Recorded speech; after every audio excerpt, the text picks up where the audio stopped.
What's happening, Karan? So, how did you decide to pursue your career as a DJ? Like, how did Infinite Project happen? So Harshal was always into music. He started DJing also before me. Can we talk about Harshal? Because it's really Man, important definitely. for us to Yeah, talk about him. He is and always will be an important part of our life because whatever. So, let's talk about your transition from being a DJ to becoming an artist, manager, doing bookings. How did that happen? How did you join Euriska? Yeah, so that was a funny story. Yeah. You all booked some really great artists at Euriska. I mean, Euriska was like the place for underground music, and you all gave a platform to many artists. Yeah, I used to get really annoyed. I used to speak to these guys. They're like, "Oh, we are doing it with Euriska." I'm like, "Are they at least offer me?" Sorry. Sorry. There was like competition also between Coco and Euriska. Healthy competition. Healthy competition, obviously. So, how is it working with Sandy and now being partners with him? How is that? Oh, The it's an experience experience, man. Yeah, I mean, it's been a journey, honestly. What have you learned from Sandy over the course of so many years? Honestly, everything that my knowledge of the hospitality industry.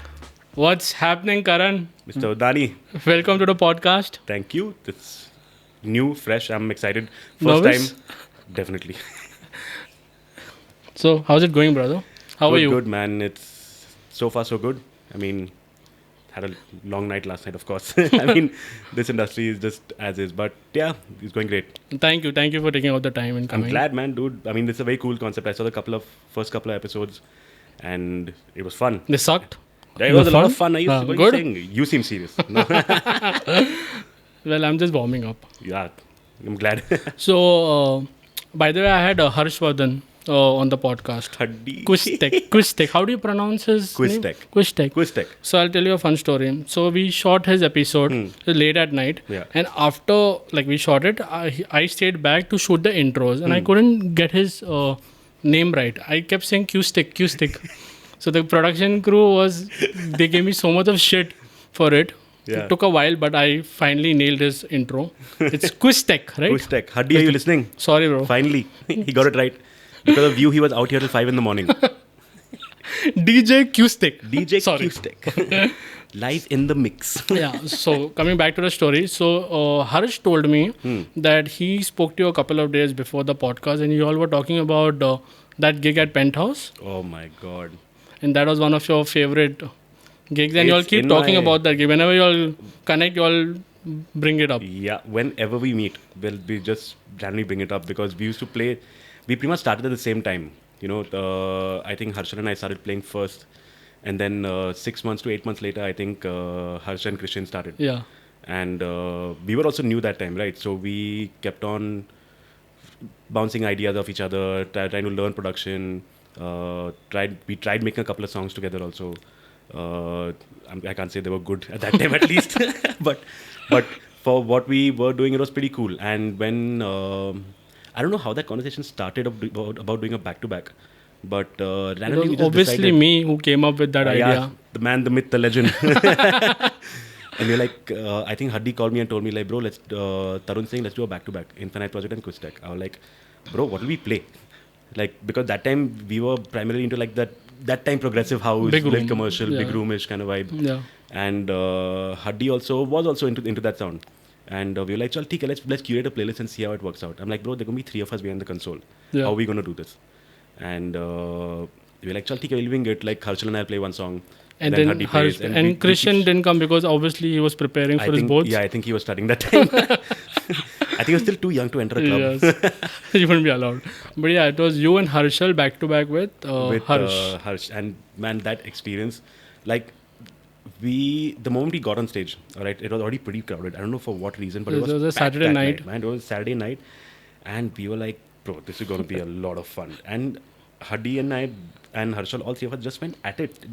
The energy that we had, and it was just, we felt lively. Like those 2.5 hours felt like 20 minutes. Yeah. It was so much fun. And funniest thing, so you know how shy Haddi is, right? Yeah. So that time I told Haddi, climb on the stage and make an announcement. Like, bro, are you mad or what? I'm not going to do this, man. What do you think? I'm like, chal, theek hai, I'll do it. I went on stage, climbed up on stage with the mic, and it just became like a cool vibe. That time, that whole ping pong craze was there, Yes. and all of that. It was fun. I mean, that's in my top 3 for sure. God, I miss playing, really.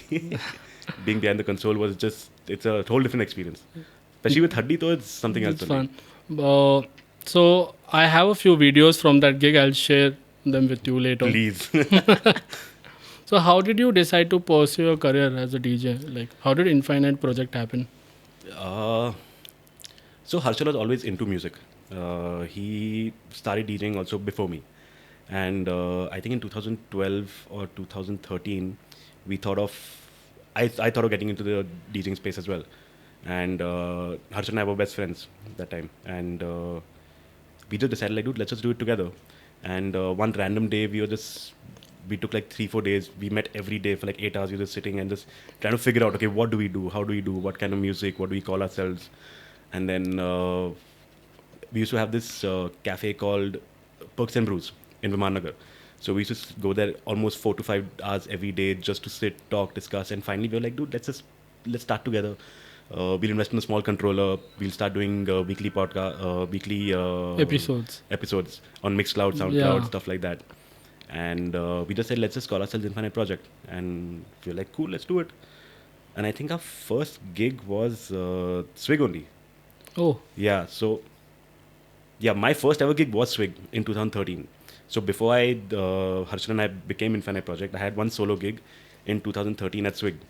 And so I've had that history with Swig since then. Okay. And yeah, then after that, our first gig also together as Infinite was at Swig. Then Euriska, then of course Pent went, everything came up later after that. But yeah, it started off that way. I remember that time Sunburn Festival Goa used to do these contests. Oh.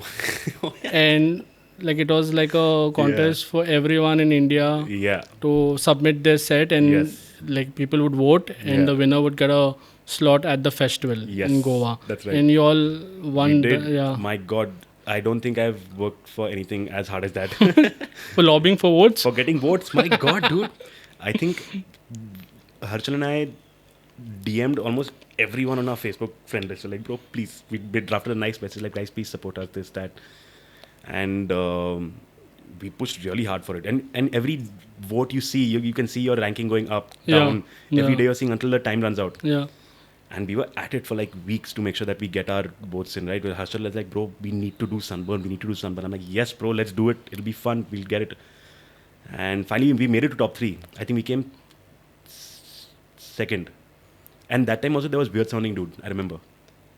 Are you serious? Yes, he was so in the top 3. The second or third was Weird Sounding Dude. Dude, he's too good. He's very good, man. His sound music, right now is unbelievable. Very nice guy. Yeah, very nice guy. I remember we had done a gig at Vault last year, NH7 After Party. Yeah. We did a 2-day festival at Vault. That time we got Weird Sounding Dude. He started off the night right before, I think, Kora took over. But what a set. And he's such a great guy. And I'm really happy for him because now he's with Submerge. Yeah. He's doing very well for himself. Yeah. And to know that, okay, it started off there where we were performing on one small tower stage at 3 in the afternoon while the main stage sound setup is still going on. So, I mean, to see him start from there and come to where he is very commendable, man. Really. So, how was your experience at Sunburn? When you reached Goa on the stage? I mean, it was that excitement to play at Sunburn was crazy. Okay, so we took the bus immediately next day. We reached. My uncle has a place in Goa, so we were staying with him that time. And then we reached the venue. There was a guy called Pratik who was our point of contact. Not sure what his last name is. But we met him, went inside, and at that time, at about 3 o'clock in the afternoon, is when the set started. Yeah. So there were 3 days, right? So all the 3 winners were performing one day each. Okay. That way, to start the festival. So right near the food area is where they had like a small tower, like a small, literally probably the size of this room, which is, say, 2 floors, 3 floors up. Okay. And you just climb the tower and you play from top. There's a console over there. Oh, nice. And that was a tough one, man, because there was no shade. Okay. And the sun was reflecting onto the players. You can't see what song to select. You can't see anything. So Harshal and I are catching a napkin. We're covering ourselves like this, trying to see, okay, can we see what song to play? But that was a cool concept, man. It was a very exciting prospect, especially for young and new musicians coming Yeah. into the scene. It was a very cool concept that Sunburn did, and they did it for a while. I think they did it for a good 4-5 years after that, and you could Yeah. see new artists coming in Coming every up. time. And it was a great platform for them also. One more funny story for this was so on the last day, we were there for all 3 days. On the last day, suddenly this Pratik, our point of contact, he had called me saying that, are you guys still in Goa? I'm like, yeah, what happened? So he's like, one of the acts on the second main stage was basically couldn't make it. Okay. And they were looking for another artist to play. They're like, would you like to play? And I was like, yes, for sure. It was like already 2:30. So we were in Porvorim and we had to rush to Vagator. Our set was like about a 4 to 5 or 5 to 6, I think, if I'm not mistaken. But at the same time, Sartek was playing on the main stage. And that was an experience because that time it was like a full-fledged production. We were like Nice. at a height, you could see down. That experience was wild. I think Nice. that kind of made up for The robbing for votes. Yeah. nice story. Yeah, that was cool. And there's one more. The Nikhil Chinapa used to have his radio show TGTR together, Oh yes, and yeah. he dropped your original. Yes. How was that feeling? Dude, that was actually incredible. Aditya helped a lot with that. Aditya Malve. Okay. So us, Aditya, and my sister Shreya. So Shreya sang for the song, and Aditya and us did the production for the song, and we really liked it.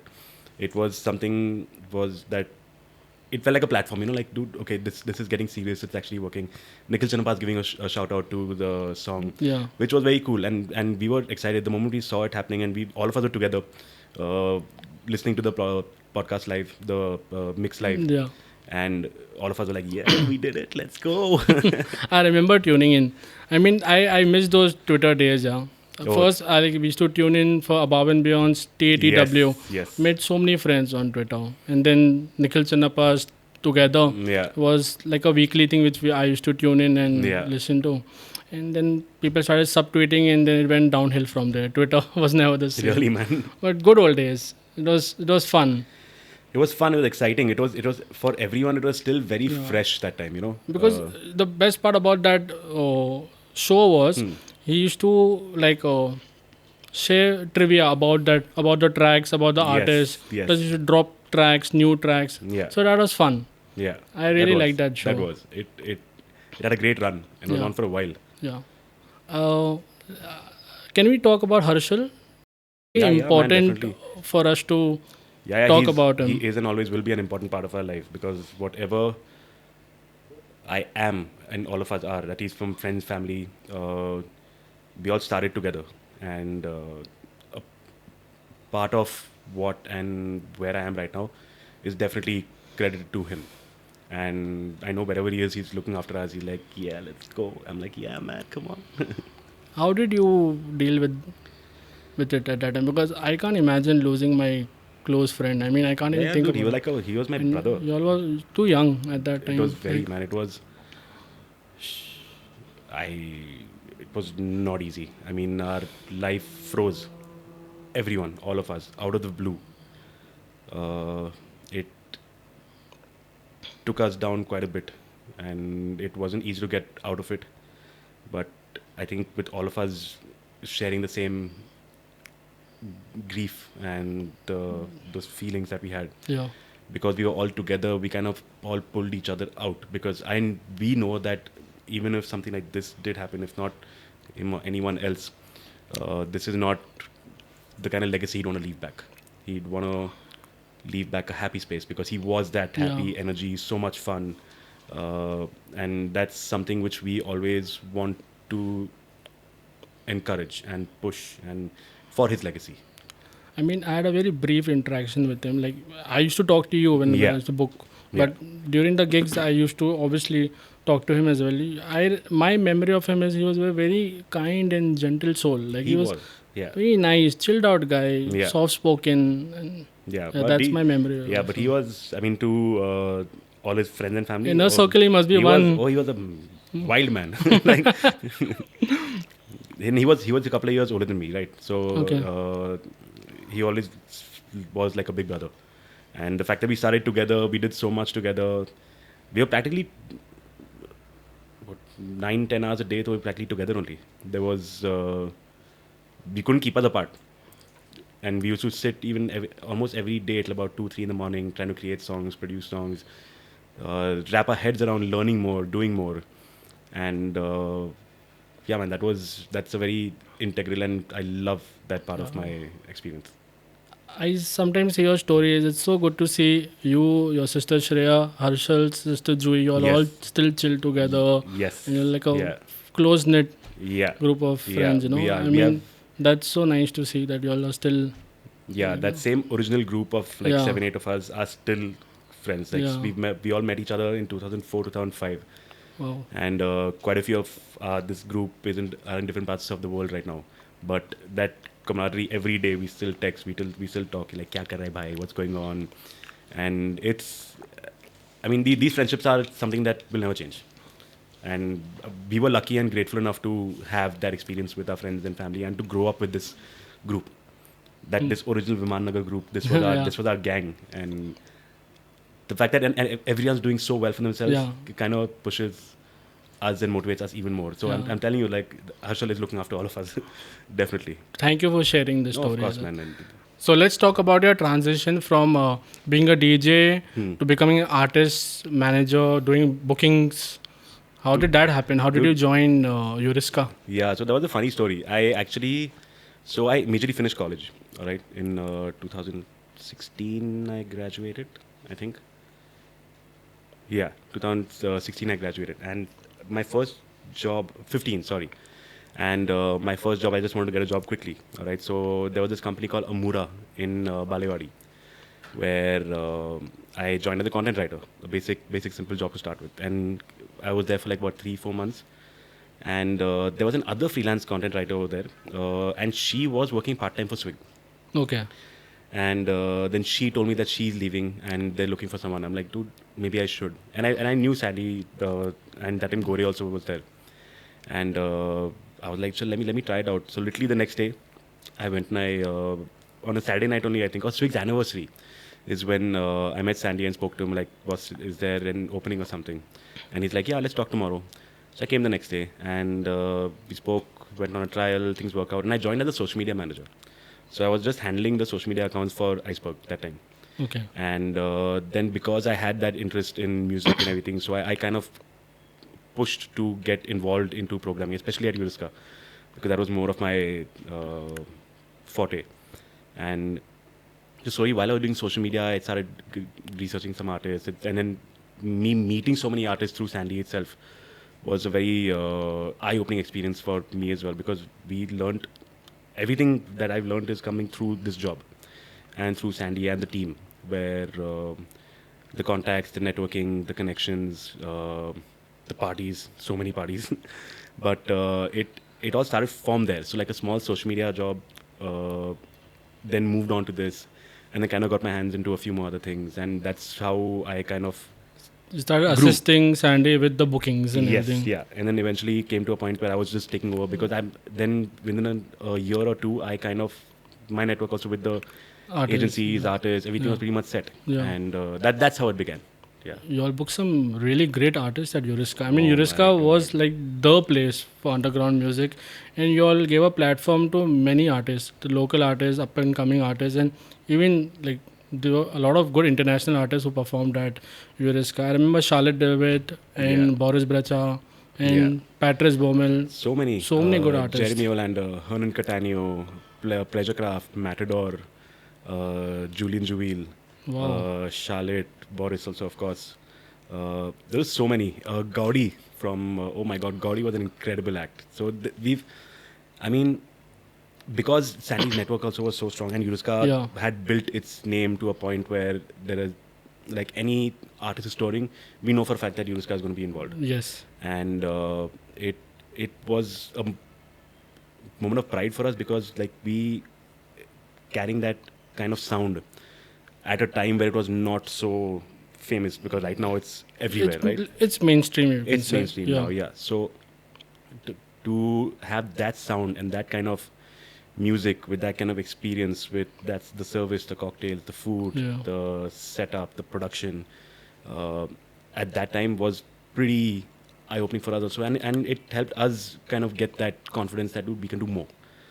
If we can do this, we can do this. And any artist coming in, we always knew for a fact that any tour that's coming in, either a Submerge or a Slick or at that time, whatever was there, we used to get a phone call saying, guys, do you guys want to do this? We were like, yes, let's go. Yeah, I used to get really annoyed. I used to speak to these guys. They're like, oh, we are doing it with Euriska. Like, at least offer me. Sorry. Sorry. But yeah, it was fun attending gigs at Euriska. It was, man. I mean, we've had some of the best nights at Euriska with that whole experience of... And that time, it used to be, you could be on till 1:30 freely, no issue. Because at that time, the competition wasn't that much. There were a handful of 4-5 places only that were doing gigs of this caliber. And of course, the Pune party community is like a small. It's not as big as it is now. That time it used to be it's a much smaller community. Especially for this kind of sound, it was a niche. It wasn't easy to get so many people out on a Friday, Saturday, Sunday. And of course, like we used to have Friday night bounce. We used to have electrology Saturdays. Saturday night we stick to commercial because we had to balance it out. 3 days, we also realized that, dude, it's going to be impossible to get the same kind of crowd for 3 days back to back. And of course, the famous Sundowner, the Santorini Afterglow, used to have one of the best gigs. I've attended quite a few Sundowners. And Euriska was the benchmark. I mean, we did the best we could. Yeah.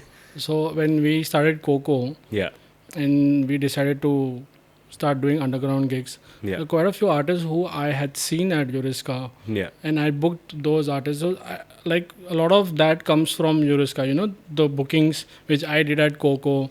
And there was a competition also between Coco and Euriska. Healthy competition. Healthy competition, obviously. I remember I used to call Rajat Odex. Yes. So he was at Unmute. Yeah. I used to tell him, bro, I want to book Praveen Acharya. I want to book Vinayaka. Bro, they already booked for Euriska. To next month kar le. That was like, okay, cool, chalenga. Main next month kar lunga. So that was the whole... I remember that time also we used to do our programming almost 2.5 months in advance. Bro, I remember there was this 1 month and y'all had this thing of y'all used to put out the calendar the first week of the month. Correct. It had Arjun Wagre, Kora, Charlotte, Bullseye. Yeah. Fuck, I was like, what am I going to do now? I remember that one December, we were like, it was a December month, I remember, and we were like, dude, this month we have to go all out because season time. Yeah. And I think that was 2017, if I'm not mistaken. Yes. We were like, that year was crazy, yeah. Yeah, that was incredible. What a year it's been. That season was arguably Euriska's best season. From that September to Jan was incredible. Those 4-5 months were some of the best gigs, the best artists, the best crowd, the best experiences that we could manage to give out. All of that worked out very well, and that season was top for us. Like it's always in our memory. In 2018, before Friendship Day, I got this idea. Why not we have a Euriska x Coco kind of a collaboration? Yeah. So I called you, and you were kind enough to set up a meeting, and we met. Yes. And we discussed, and how can we take things ahead. It was a very cool concept. We had Reclaim play at the Sundowner at Euriska with Coco residents. Yash and Devjani. And correct. followed by the afters at Coco with Zavian, Deep Ranjan. Yes. With Euriska residents. Yeah. Mrunal and Ketan. Yeah. That was a very good... That was a cool experience. I mean, and the fact that, honestly, no one is credit to you to actually come up with that idea. All right, it actually worked out because to show that kind of camaraderie, of course, competition was there, but it's healthy competition. It's not like we were at each other's throats or something. We just wanted to show that this community is together. It's for the people who come in. It's not about why are you going there or why are you doing this. It's about all of us doing it for the scene. And that's how it was at that time, which was very cool. And I still remember that one photo of all of us together behind the Coco console. That was a memory. That's still there. It keeps popping up in my memories every year. Yeah. But when I spoke to Kim about this, he was he was very open to the idea. Like, why not? Yeah. Give it a shot. And even you guys, you were very chilled out about it. I thought you guys won't be that interested in having this collaboration, but I was surprised. You guys were on it. That's what the moment Sandy got to know about the idea, he's like, let's do it. Let's actually show people that this is, it's not about us, it's about y'all. It's about the music, it's about the scene. And I think everyone was just on board for it. I think the happiest were the residents because I think Dev, Yash, Ketan and Mrinal used to hang out quite often. Yes. Because Euriska, the moment Euriska used to shut, half the clan used to go to Coco. Correct. And that's how it used to, that kind of Yes. partnership worked out. And they were the happiest, I think, when that happened. They're like, Yeah. oh my God, dude, this is going to be cool. And it was both gigs. Even the gig at Euriska followed by the gig at Coco, it was a lot of fun. Yes. Yeah. 2018, 2019 was a good year for the Pune scene. It was, yeah. I think that was like the best, that 70 to 19, 20 phase, Yeah. right before the lockdown, Yeah. was its prime. I think 6 months before the lockdown is when things started getting a little Yeah. hectic for clubs, because Deadlines and lot all of of that. deadlines, issues, Correct. timings, Correct. And then COVID happened. and COVID happened. So I think post that is when we also were like, Yeah. I don't think it's like Sandy himself said that maybe it's not. We had a run. Let's get out on a Same high. in Coco. Yeah. Like after the phase 2, around 2021, Yeah. we all did the Ben Böhmer Pune leg. Yeah. How did that happen? So Slick got them down for a 5-city tour, and I think Sandy and Pandey were in touch, and I think Pandey had said that let's do the Pune leg with Sandy, and Sandy was like, let's do it for sure, and we got the best date, 24th December, Christmas Eve. Yeah. Christmas Eve Christmas Eve Ben Böhmer live in Pune, Open air. open air. And I Yeah. think that was like the first proper open air gathering. Yes, right after COVID. The COVID phase. Yeah. The second wave. The second wave, Yeah. And I think we announced about a month prior. We got the tickets out. Early bird, 10 seconds sold out. Phase 1 sold out. Phase 2 sold out. We had to release Phase 3, Phase 4 on the first day within the first hour.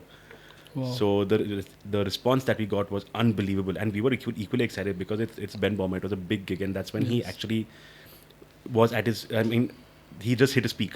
And the Yeah. whole world was listening to him at that point of time. And to doing that show also was very exciting for us. And it was a challenge also because it was right after COVID, right? It was the first open air concert. There were a lot of challenges that we had to face. And finding a venue, permissions, this, that. It got so difficult, or not difficult to say. It got so stretched till the very last second. Like, is it happening or not? Is it happening or not? And then suddenly on the day of the festival, on the day of the gig at 2:30, Sandy comes walking inside holding papers in his hand. He's like, let's go. And when we were like, let's go. And we were just on high alert just to make sure everything was in place, because there were a total of 2,300 people or more where we had at one time in the venue. And it was very cool. We took the Mills ka parking, the Mills Yes. parking area. We converted the whole place into like a one-day festival. And it was incredible. And even like people like Haddi, he also got a great slot to open for Ben. Piyush also was there before that. Anyasa opened before right, and after. yeah. And that the programming was strategically planned. Like, we didn't want Ben to close because by chance something does happen. Maybe anything could happen. Someone Yes. comes, probably shut the music, this, that. We were like, let's put Ben earlier. So that's why Anyasa played a half an hour opening set. Then Ben played 7 to 8:30. 7 to 8:30. And then 8:30 to 10 when Anish closed. So that's how we wanted to make sure that Ben gets his slot and he get him early. Yes. So that people come in early. Come in early And as well. specifically just to make sure that nothing can go wrong, not closer to the time frame. But it was great for you guys to get like the community back together. You know, that was It was the moment Ben everyone got was us- just fried sitting at home. Yeah. And when that And this gig was happened. announced, everyone just Yeah, that got was out. huge for us also. Yes. It was an incredible experience working with. There were so many people working on the festival. There were at least about 300-400 people working to make sure that was done right. wow. From security to labor to stage production to sound, bartender, staff, everything, to cover everything. At least a good 200-300 people who were involved in this to make it happen. Will you all ever plan another like a open air festival? Yeah, we actually are. So now we are doing SIPs. So Shameless plug, but yeah, I will take it. So we're doing our first cocktail festival. We did it in April 1st. Okay. It's a mix of music and cocktails. So about say 10, 12 brands coming in. Their mixologists making cocktails, music. It's going to be a whole experience. Okay. It's not just going to be like just another festival. It's there'll be something happening every nook and corner, and that's happening on the 21st and 22nd of December. Just saying. Book your tickets. Book your Do you- tickets now. No. Let's talk about Swig. Swig is a Yeah. pocket-friendly bar, and it's been around since ages. Yes. What are you guys doing right with Swig? You have retained the crowd. So Swig is it started off as, I mean, I used to go to Swig when I was in college, so I have great history with Swig, and I've always loved the place. I think when all of us joined, we had a great team to start off with at that time, and when it comes to Swig, it's mainly about, I mean, every place will offer you drinks, will offer you food, will offer you cocktails, will offer you discounts, happy hours, stuff like that. But I think what we thought was the most important thing was the community and the people who work for Swig. So we had such a strong relation with whoever came in. We would spoil them, just say, hey, how's it going? Come chat with them, get them a shot on the house, just play a couple of games of foosball. It came to a point where we weren't selling the idea, we weren't selling Swig or the food and drinks, we were selling the idea of Swig. Like it's one space where anyone can come in any day of the week and you'll see a familiar face, which is what the legacy of Swig is.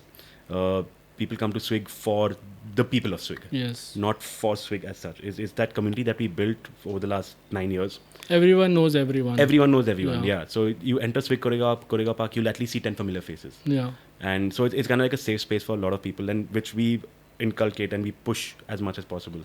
And of course, like every business, there are going to be ups and downs, but I think we had a steady growth over the last 9 years since I've been here, at least. I recently came to Swig for Quickie. Yeah.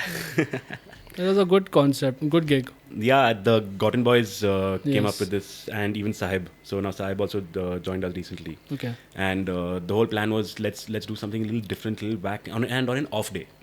The whole point was not to catch a Friday, Saturday, Sunday. We were thinking, should we do a Wednesday or maybe like a Thursday?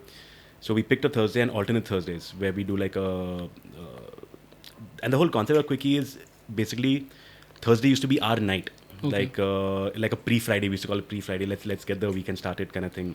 Pre-game kind of. Yeah, so we call our friends like, hey, where are you boys? You want to grab a quick drink? So that quick drink turned into like a quickie. Quickie, So like, you yeah. boys want a quickie? Yeah. And then that whole concept came up from there. And we were like, why not just make it something that cool? Yeah. So the Gotten Boys got involved, and we made it. We've done like 5 editions so far, and it's picking up. It's becoming a very cool concept. We don't promote it, we don't market it. We only send invites via WhatsApp. Okay. No one knows the quickie is happening unless they are at Swig. Okay. So it's a very closed knit thing. It's for the community, for our people, Very nice. for a new set of regulars, Nice. the new set of kids coming in. It's something. It's a cool, fresh concept. And I think the best one which we did was the F3F Yeah. with the Bombay House Party. Let's talk about Bombay House Party. Yeah, that was a fun one. I mean, the boys are of course, they're up and coming. I think they're on their way to becoming one of India's best. Yes. All 3 of them with Gandhar, Shlok, and Pancham, all 3. Yes. And that whole concept of all 3 of them playing like face to face, like one here, and Yeah. with Shlok and the percussions, was a very cool concept. And I think everyone fun, vibed with that. yeah. It was fun. Yeah. Yeah. I don't think a lot of places have done like an F2F. Yeah. You should here. do it again with them. Yeah, the plan is to like once every 4 months is when we look at bringing them again, like circling around the artists again. Yeah.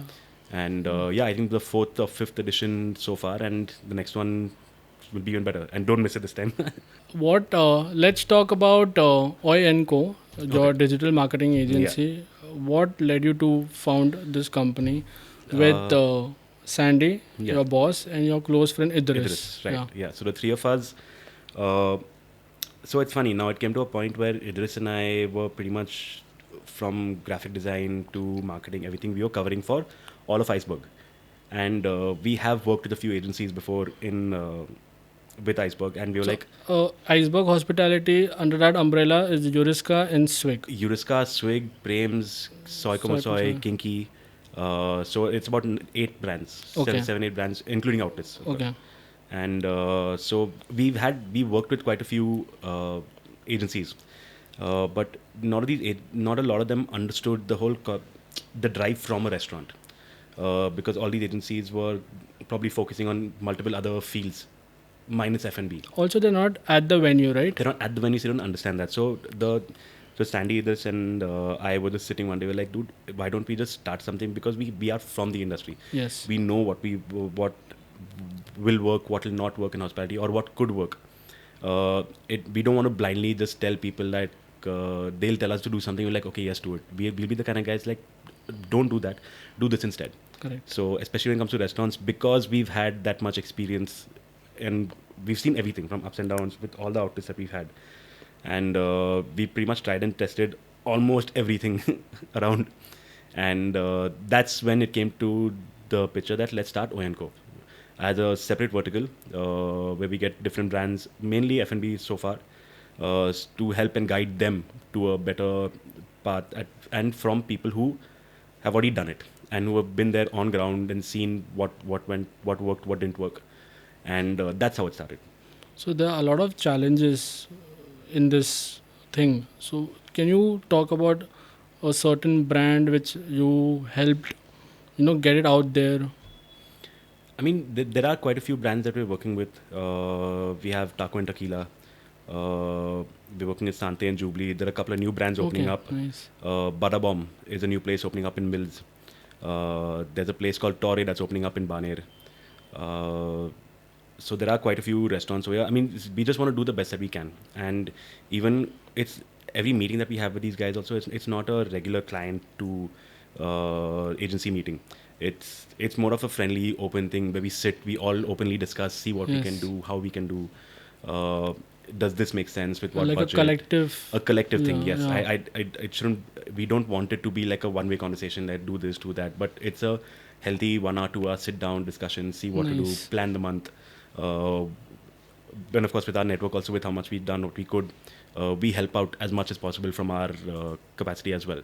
And I think so far it is doing well, and there's a lot of scope to do better, and that's where our aim is for also. How is it working with Sandy and now being partners with him? How is that?